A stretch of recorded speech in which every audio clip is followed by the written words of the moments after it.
এখন দেখাবো তোমাদেরকে বাড়িটা। এই যে অন্ধকারের মধ্যে আমি দেখাতে পারবো না, কালকে যতক্ষণ না সকাল হবে ততক্ষণ বাড়ি দেখাতে পারবো না। এখনো কি মাটির রাস্তা আছে? দেখা দেখা সুন্দর লাগছে, সুন্দর লাগছে কি, আমি তো কাউকে ইয়েই করতে পারছি না। না তোমাকেও দেখতে পাচ্ছি না, এত অন্ধকার। এখন লাইট গুলো খুলে দেয় পুজো হয়ে গেলে।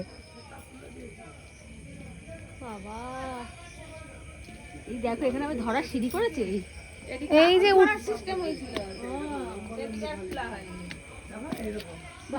ও যে এসছে, ওর গলাটা ওইখান থেকে পাওয়া যাচ্ছে।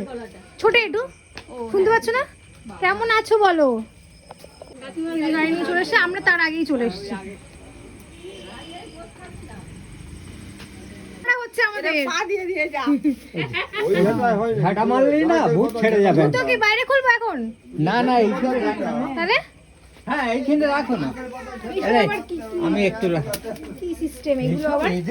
এসব কি সব ইয়ে করেছো সিস্টেম বলো তো? এই ঝেঁটা ফেটা দিয়ে ইয়ে করে তারপর ঢোকাচ্ছ ঘরে। যেহেতু অনেক বছর পরে আমরা গেছিলাম, তো তার জন্য সবাই মিলে মাদুর পেতে মাটির বাড়িতে বসে গল্প শুরু করে দিয়েছিলাম। তারপরে এই দেখো আমরা খেতেও বসে গেছিলাম। আমি যেহেতু আসবো তাই জন্য দাদা চিকেন আরও অনেক কিছু এনেছিল, অনেক কিছু রান্না করেছিল জেঠিমা।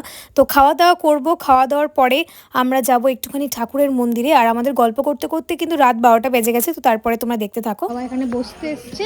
এখন কটা বাজে রাত্রি? এখন রাত্রি 12টা বাজে। দেখি একটু সুন্দর করে নিই। বাবা এখানে বসে আছে। বাবা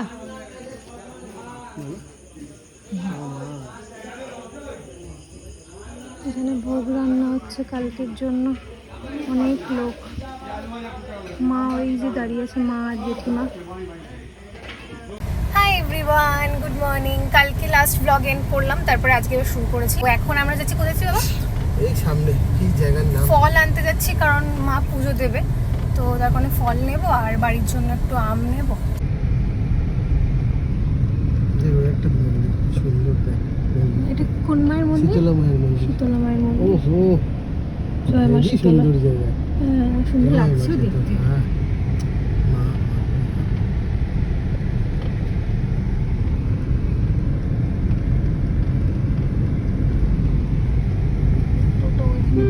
ফল কিনছি।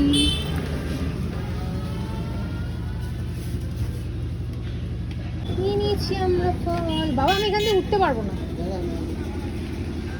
এমন জায়গায় গাড়ি রেখেছে, ওঠাটা খুব চাপের।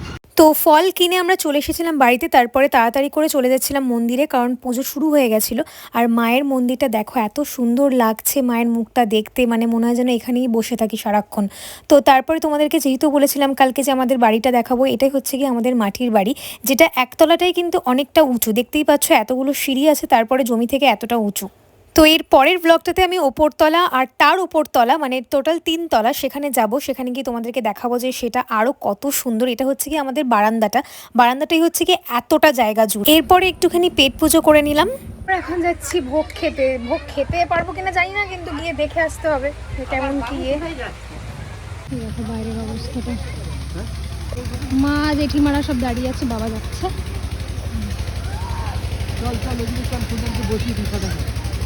চলো লাইন দিয়েছে তোমরা, প্রচন্ড লাইন। ও মা বসবে? মা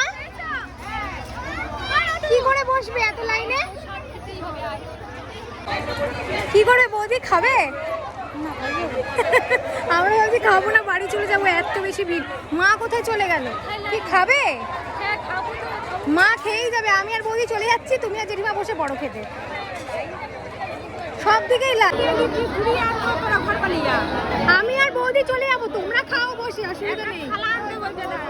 শোনো না, দুটো থালা নিয়ে চলে আসবে। খাওয়া যাবে না আজকে, প্রচন্ড ভিড়। এখন কত লোক হবে বাবা তাও? ভিতরে বসেছে নাই নাই করে সদের। বাইরে বাইরে একটু আছে, তাও দেখ 500-র মতো। পালিয়ে যাচ্ছে কেন?